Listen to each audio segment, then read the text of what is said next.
शर्मिंदा सुहासिनी जी ने अपनी सहेली पूर्णिमा जी के बेटे मयंक के साथ अपनी बेटी नीलिमा की शादी करवा दी थी। यह कहते हुए कि घर की बात है, तुम सबको बाहर से बहू लाने पर कठिनाई ना हो, इसीलिए अपनी ही बेटी को तुम्हारे घर बहू बनाकर भेज रही हूँ, ताकि तुम्हारे बुढ़ापे का सहारा रहेगी। पूर्णिमा जी ने भी यही सोचकर हामी भर दी थी कि उनके सहेली की बेटी है, वे भी उसे बचपन से जानती हैं, बहुत नेक और सुशील लड़की है। नीलू बेटा ये करो, नीलू बेटा वो करो, और नीलिमा भाग भाग कर बिना थके हुए हर काम करती थी। मयंक और नीलिमा अच्छे दोस्त भी थे, अतः उन्हें भी कोई ऐतराज नहीं हुआ। वे भी बचपन से एक दूसरे को जानते थे। हाँ, लेकिन वे एक दूसरे से प्यार नहीं करते थे। अपने बड़ों की बात का मान रखने के लिए उन्होंने शादी की बात पर हामी भर दी थी। एक शुभ मुहूर्त और अनुकूल समय देखकर दोनों का विवाह भी संपन्न करा दिया गया। समय बीतता रहा, दोनों के माता पिता ने विवाह करके यह समझ लिया था कि अब सब कुछ अच्छा हो चुका है। लेकिन दोनों सहेलियां खुशी से फूली नहीं समा रही थीं कि एक दूसरे की दोस्ती अब रिश्ते में बदल गई है, तो एक दूसरे के परिवार भी दोनों का बहुत ध्यान रखेंगे। लेकिन सब कुछ अपने सोचे मुताबिक होता कहाँ है। नीलिमा अब पहले वाली नीलिमा नहीं रही थी। उसे घर परिवार की देखरेख करना अच्छा नहीं लगता था। वह घर की चारदीवारी में कैद नहीं रहना चाहती थी। ऐसा भी नहीं था कि वह नौकरी करना चाहती थी। वह मयंक की ही कमाई में क्लब पार्टियां, किटी पार्टी, पिकनिक, फिल्म देखना करना चाहती थी, वह भी हर रोज। लेकिन यह बात मयंक को पसंद नहीं आती थी। उसका कहना था कि ये सब बातें माह में 2-4 बार ही अच्छी लगती हैं, हर रोज नहीं। परंतु वह हर रोज यह करना चाहती थी। पूर्णिमा जी तटस्थ भाव से यह सब देख सुन रही थीं। वे नहीं चाहती थीं कि वे बीच में आएं और विवाद बढ़े। उनका मानना था पति पत्नी को ही अपना मसला सुलझा लेना चाहिए। वे अपना काम भी हमेशा स्वयं से कर लेती थीं। उन्होंने शादी के बाद से नीलिमा से कोई मदद नहीं मांगी थी। बचपन की बात अलग थी, जवानी की बात अलग होती है। बचपन के बीतते ही जवानी आने पर साथ में स्वभाव में बदलाव भी आ जाता है, इसीलिए अपनी मर्यादा अपने हाथ ही संभालनी पड़ती है। परंतु वे यह नहीं जानती थीं कि नीलिमा में इतना बदलाव आएगा, जब वह अच्छे और बुरे में फर्क करना भी भूल जाएगी। एक दिन सुहासिनी जी का मन किया कि वे आज अपनी सहेली पूर्णिमा से मिलकर आएं, इसी बहाने से नीलिमा को भी देख आएंगी। इसीलिए उन्होंने आने की खबर नहीं दी कि आज वह अचानक से पहुंचकर नीलिमा और सुहासिनी दोनों को सरप्राइज देंगी।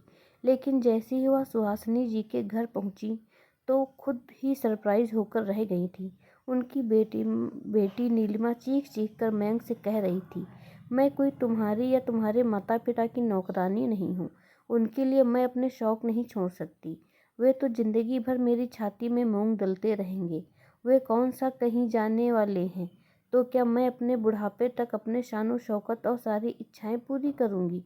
पूर्णिमा तो अपनी बेटी की यह बात सुनकर स्तब्ध ही रह गई थी।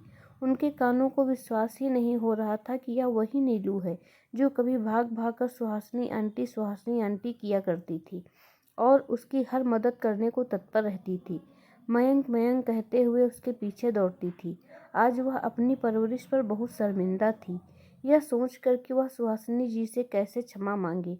काश उसे सब पता होता तो वह यह विवाह ही ना करवाती। वह हॉल में खड़े होकर यही सब सोच रही थी, तभी पूर्णिमा ने कंधे पर हाथ रखते हुए कहा, अरे सुहासिनी, यूं अचानक? ना कोई फोन, ना कॉल, ना संदेश, सब कुछ ठीक तो है ना? हाँ पूर्णिमा, मेरे यहाँ तो सब कुछ ठीक है, पर तेरे यहाँ कुछ भी ठीक नहीं लग रहा। यहाँ क्या गड़बड़ है? यहाँ भी तो सब कुछ ठीक है। नीलू ने तुझसे कुछ कहा क्या?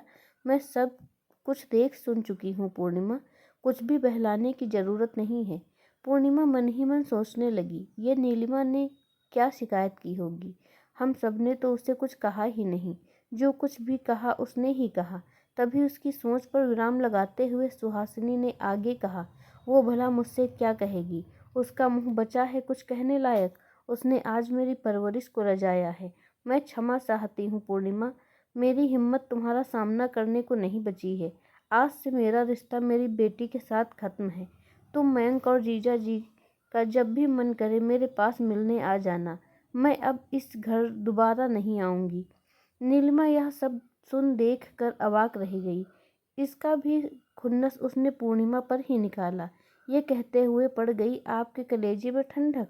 चुपके से मेरी मॉम को यहाँ फ़ोन करके बुलाया है ना, ताकि हमारे माँ बेटी के रिश्ते में खटास आए। अब सुहासिनी से रहा नहीं गया तो उन्होंने आगे बढ़कर नीलिमा के गाल पर 2-3 ताबड़तोड़ थप्पड़ जड़ दिए और कहा, पछताएगी एक दिन। इतना प्यारा घर परिवार तुझसे संभाला नहीं जा रहा, फिर तो जरूर बहुत बदनसीब है तू। इतना कहकर सुहासिनी उल्टे पांव अपने घर वापस चली गई। कुछ ही दिनों में नीलिमा की हरकतों से मयंक उससे दूरी बनाकर रखने लगा।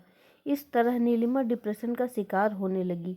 धीरे धीरे वह बहुत बीमार हो गई। उसको अस्पताल में एडमिट करना पड़ गया। लेकिन पूर्णिमा जी के प्यार एवं देखरेख की बदौलत वह शीघ्र ही स्वस्थ हो गई। आज उसे अपनी गलती का एहसास हो रहा था। उसने मयंक और पूर्णिमा से क्षमा मांगी।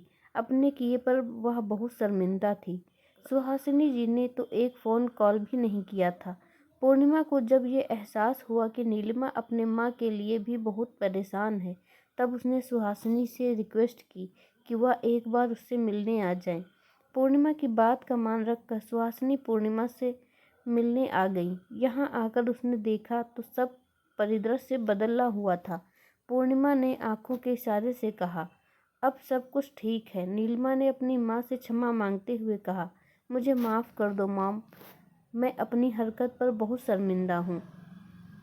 आखिर माँ तो माँ होती है, वह अधिक देर तक भला अपने बच्चों से कैसे रूठ सकती है। सुहासिनी और पूर्णिमा भी बहुत खुश थीं। दोनों एक दूसरे के गले लग गईं, क्योंकि आज पुनः सब कुछ पूर्ववत होता चला गया था। आपको यह कहानी कैसी लगी हमें कमेंट में ज़रूर बताएं।